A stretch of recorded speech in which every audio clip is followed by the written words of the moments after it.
തനിക്ക് ഏറ്റവും പ്രിയപ്പെട്ടവരെ ആ മരണവാർത്ത ഏറ്റവും ആദ്യം ബോധ്യപ്പെടുത്തിക്കൊണ്ടിരുന്നു. കാരണം അവരദ്ദേഹത്തെ അത്രക്കും സ്നേഹിക്കുന്നു. അവരദ്ദേഹത്തിന് ഹൃദയം പറിച്ചു കൊടുത്തവരായിരുന്നു. അവരദ്ദേഹത്തിന് അവരുടെ ജീവിതം നൽകിയവരായിരുന്നു.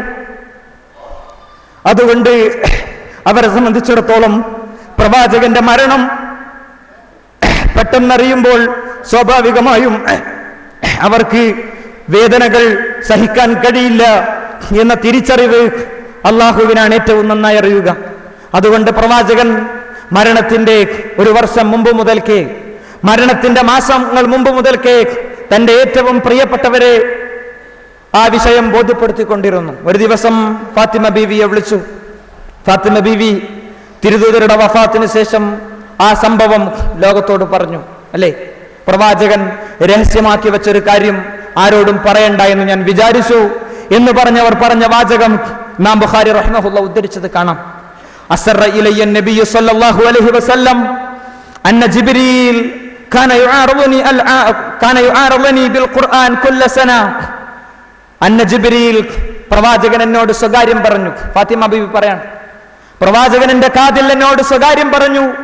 അന്ന ജിബ്രീല, നിശ്ചയമായും ജിബ്രീൽ അദ്ദേഹം കാന യുആറദനി ബിൽ ഖുർആനി കുല്ല സന, എന്റെ അടുക്കൽ എല്ലാ വർഷവും ഖുർആനുമായി വരാറുണ്ട്. മറത്തൻ, ഒരു പ്രാവശ്യം. വഖദ് ആറളനി അൽ ആമ മറത്തൈൻ, ഈ വർഷം എന്റെ അടുക്കൽ ജിബ്രീൽ 2 തവണ വന്നിരിക്കുന്നു. ഫാത്തിമ മോളെ, ഉപ്പാന്റെ കുട്ടി മനസ്സിലാക്കിക്കോ. വല ഉറാഹു ഇല്ലാ ഹളറ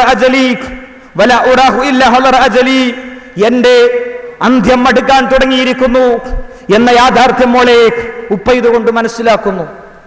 അപ്പോൾ തന്നെ ഏറ്റവും സ്നേഹിക്കുന്ന ഫാത്തിമയെ വിളിച്ച അല്ലാഹുവിന്റെ റസൂൽ സല്ലല്ലാഹു അലൈഹി വസല്ലമ തങ്ങൾ ആദ്യമേ ഈ വിഷയം ബോധ്യപ്പെടുത്തി. മോളെ, ഉപ്പാക്കുണ്ടൊരു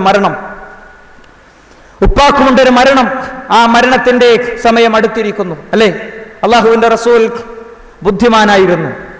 അള്ളാഹുവിന്റെ പ്രവാചകൻ അവിടുത്തെ നാഥന്റെ നിർദ്ദേശാനുസരണം ജീവിച്ച വ്യക്തിയായിരുന്നു.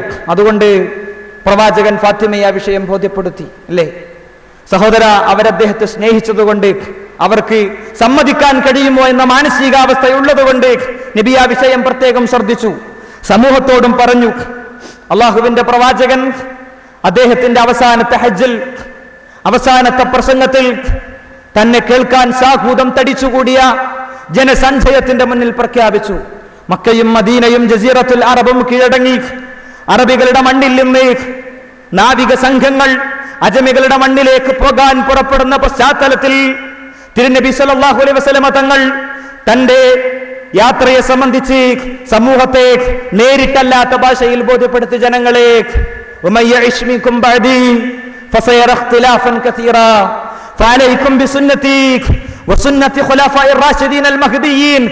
ജനങ്ങളെ, എനിക്കു ശേഷം എന്നൊരു കാലം വരാനുണ്ട്. നിങ്ങൾ നിങ്ങളെ പ്രവാചകനെ സ്നേഹിക്കുന്നു, അല്ലാഹു അക്ബർ. നിങ്ങൾ നിങ്ങളുടെ നബിയെ ഇഷ്ടപ്പെടുന്നു.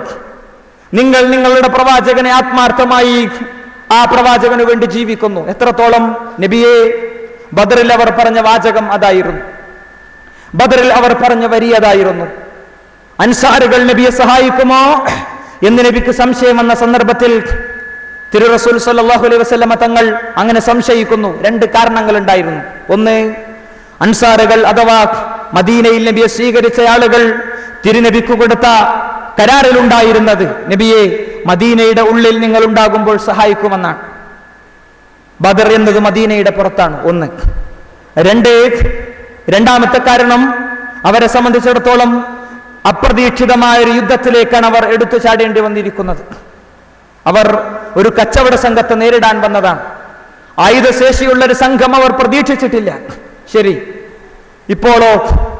ഇപ്പോൾ ശത്രുവാണെങ്കിൽ മറ്റേ ടെന്റിൽ ഒരുങ്ങിക്കഴിഞ്ഞിരിക്കുന്നു. യുദ്ധമറിയുന്നവർ, സൈനിക പിൻബലമുള്ളവർ, യുദ്ധ നേതാക്കന്മാരുള്ളവർ, ആയുധശക്തിയുള്ളവർ. ഇവരോ അവരുടെ കീഴിൽ ജീവിച്ച കേവലം ഒരു കൂട്ടം അടിമകളുടെ സംഘം. മുറിഞ്ഞ വാളും വിശ്വാസത്തിന്റെ ശക്തിയും നബിയോടുള്ള സ്നേഹവും ആരോഗ്യമില്ലാത്ത ശരീരവും യുദ്ധപരിചയമില്ലാത്ത ജീവിത കാലഘട്ടവുമല്ലാത്ത മറ്റൊന്നും സമ്പത്തായില്ലാത്ത അവർ സഹായിക്കുമോ എന്ന് നബി സ്വാഭാവികമായും സംശയിക്കും.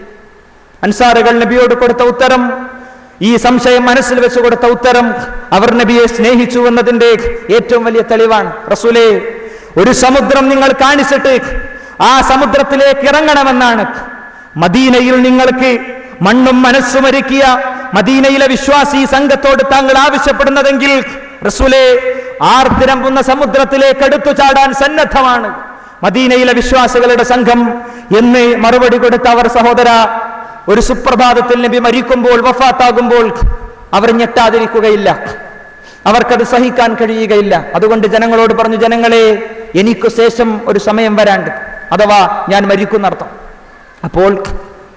അപ്പോൾ ഫഅലൈക്കും ബിസുന്നതി, നിങ്ങൾ എന്റെ സുന്നത്തിനെ അവലംബിക്കണം.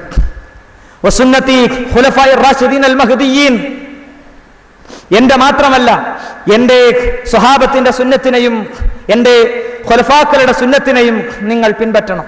എല്ലാം ഒന്നു തന്നെ, അത് നിങ്ങൾ പിൻപറ്റണമെന്ന് പ്രവാചകൻ വാചികമായി അവരെ പഠിപ്പിച്ചു. അല്ലേ? നിങ്ങൾ നോക്കൂ, ഇതിൽ നിന്ന് സ്വഹാബത്തെ പാഠം ഉൾക്കൊണ്ടിരുന്നു, അവർ കാര്യങ്ങൾ തിരിച്ചറിഞ്ഞിരുന്നു. ആ വാചകം ആ ഖുത്ബയിലൂടെ കേട്ട ചില സ്വഹാബികൾ പിന്നീട് ഹദീസ് ധരിച്ചപ്പോൾ പറഞ്ഞു, അവരുടെ വാചകം ഇങ്ങനെയായിരുന്നു, ഇന്ന ഹദിഹി മൗദിഉ മുവദ്ദിഇൻ, ഒരു യാത്ര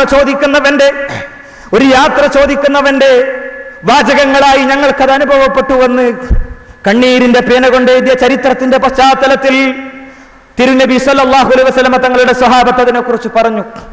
എത്രത്തോളം ആ വാചകത്തെക്കുറിച്ച് അവർ പറഞ്ഞ രണ്ടാമത്തെ മറുപടി നമുക്ക് കാണാം. ദറഫത്ത് മിൻഹുൽ ഉയൂൻ, ഞങ്ങളുടെ കണ്ണുകൾ നിറഞ്ഞു. എനിക്കു ശേഷം ഒരു കാലഘട്ടമുണ്ട് സ്വഹാബികളെ എന്ന് നബി സൂചനാപൂർവം പറഞ്ഞപ്പോൾ ദറഫത്ത് മിൻഹുൽ ഉയൂൻ, കേട്ടവരുടെ കണ്ണുകൾ നിറഞ്ഞു. വജ്ലത്ത് മിൻഹൽ ഖുലൂബ്, ആ ഹൃദയങ്ങൾ അത് കേട്ട് പിടഞ്ഞു. നബിയില്ലാത്ത മദീനയിലെ ജീവിതം, നബിയില്ലാത്ത മദീന പള്ളിയിലെ നമസ്കാരം, നബിയില്ലാത്ത മദീനയിലെ ഒന്നാമത്തെ ജുമുഅ, നബിയില്ലാത്ത മദീനയിലെ ഒരു യുദ്ധം, നബിയില്ലാത്ത മദീനയിലെ മതത്തിലെ ഒരു പ്രശ്നം, നബിയില്ലാത്ത മദീനയിലെ ഒരു ഫത്വ, നബിയില്ലാത്ത മദീനയിലെ വിവാഹം, നബിയില്ലാത്ത മദീനയിലെ സൽക്കാരം അവരുടെ ഹൃദയത്തെ സ്വാഭാവികമായും പിടിച്ചു കുലുക്കി എന്ന് പ്രിയപ്പെട്ടവരെ ചരിത്രം പറയുന്നു. അല്ലേ? വൈകാരികമായ വാചകത്തിലൂടെ വാചകത്തിന്റെ വൈകാരികാവസ്ഥ ഒരു നിമിഷമെങ്കിലും നഷ്ടപ്പെടാതെ സ്വഹാബത്ത് റളിയല്ലാഹു അൻഹും അത് നമുക്ക് ഉദ്ധരിച്ചു തന്നു. ശരി, എന്നിട്ടോ തിരുനബി സല്ലല്ലാഹു അലൈഹി വസല്ലം തങ്ങൾ, അള്ളാഹുവിന്റെ പ്രവാചകൻ സമൂഹത്തിന് അത് കൊടുത്തുവെങ്കിൽ മരണത്തിന്റെ അടുത്തടുത്ത ദിനങ്ങളിൽ, വഫാത്തിന്റെ അടുത്തടുത്ത ദിനങ്ങളിൽ, ലോകത്തോട് യാത്ര ചോദിക്കാനിരിക്കുന്ന അടുത്തടുത്ത ദിനങ്ങളിൽ പിന്നെ അറിയിപ്പുകൾ വീണ്ടും വീണ്ടും കൂടിക്കൊണ്ടിരുന്നു. ബുദ്ധിമാന്മാർ അത് മനസ്സിലാക്കിക്കൊണ്ടിരുന്നു. നബിയോട് ഏറ്റവും അടുത്തവർക്ക് ഏറ്റവും ആദ്യം അത് മനസ്സിലായി. അൽയൗമ അക്മൽതു ലക്കും ദീനക്കും വഅത്മംതു അലൈക്കും നിഅമതി വറളിതു ലക്കും അൽ ഇസ്ലാമ ദീന എന്ന വചനവും അവതരിച്ചു. വിശുദ്ധ ഖുർആനിലെ അവസാനത്തെ വചനം എന്ന് പലപ്പോഴും പണ്ഡിതന്മാർ വിശേഷിപ്പിച്ച വചനം എന്താ? അൽയൗമ അക്മൽതു ലക്കും ദീനക്കും. ഹജ്ജത്തുൽ വദാഇന്റെ അന്ന് പ്രവാചകന്റെ ജീവിതത്തിലേക്ക് സ്വപ്നങ്ങൾ മുഴുവൻ പൂത്തുലഞ്ഞ, അത് മുഴുവൻ സാക്ഷാത്കരിച്ച ഒരു നിമിഷത്തിൽ ഖുർആനിലെ സൂറത്തു മാഇദയിലേക്ക് 3-ാമത്തെ വചനവും അവതരിച്ചു. അൽയൗമ അക്മൽതു ലക്കും ദീനക്കും, ഇന്ന് നിങ്ങളുടെ മതം നിങ്ങൾക്ക് സമ്പൂർണ്ണമാണ്. വഅത്മംതു അലൈക്കും നിഅമതി, വഅത്മംതു അലൈക്കും നിഅമതി, എന്റെ അനുഗ്രഹങ്ങൾ നിങ്ങൾക്ക് പൂർത്തീകരിക്കപ്പെടുകയും ചെയ്തിരിക്കുന്നു. വറളിതു ലക്കും അൽ ഇസ്ലാമ ദീന, നിങ്ങൾക്ക് മതമായി ഇസ്ലാമിനെ സംതൃപ്തിപ്പെട്ട് തരികയും ചെയ്തിരിക്കുന്നു. സഹോദരങ്ങളെ, ഈ വചനം കേൾക്കുമ്പോൾ സന്തോഷിക്കേണ്ടവരായിരുന്നു അവർ. പക്ഷേ അവരെ സംബന്ധിച്ചിടത്തോളം സന്തോഷിക്കാൻ കഴിഞ്ഞില്ല. അവരെ സംബന്ധിച്ചിടത്തോളം സന്തോഷിക്കാൻ കഴിഞ്ഞില്ല. ആയത്ത് കേട്ട ഉടനെ അള്ളാഹുവിന്റെ റസൂലിന്റെ സഹാബി, മനക്കരുത്തിന്റെ ലോകപ്രതീകമായ വിശ്വാസി ഉമർ ഇബ്നുൽ ഖത്താബ് റളിയല്ലാഹു അൻഹു പൊട്ടിക്കരഞ്ഞുകൊണ്ട് ചോദിച്ചു, ഫമാദാ ബഅദൽ കമാൽ ഇല്ല നുഖ്സാൻ, എല്ലാം പൂർത്തീകരിക്കപ്പെട്ടാൽ, ഒരു കാര്യം പരിപൂർത്തീകരണത്തിൽ എത്തിപ്പെട്ടാൽ ഇനി കുറവല്ലാതെ എന്താണ് സംഭവിക്കാൻ പോകുന്നത്? ഇനി നഷ്ടമല്ലാതെ എന്താണ് സംഭവിക്കാൻ പോകുന്നത്? ബുദ്ധിമാനായ ദീർഘവീക്ഷണമുള്ള സഹാബി തിരിച്ചറിഞ്ഞു, അള്ളാഹുവിന്റെ റസൂലിന്റെ ചുണ്ടിലെ സന്ദേശത്തിന് കാലാവധി നിശ്ചയിക്കപ്പെട്ടിരിക്കുന്നു.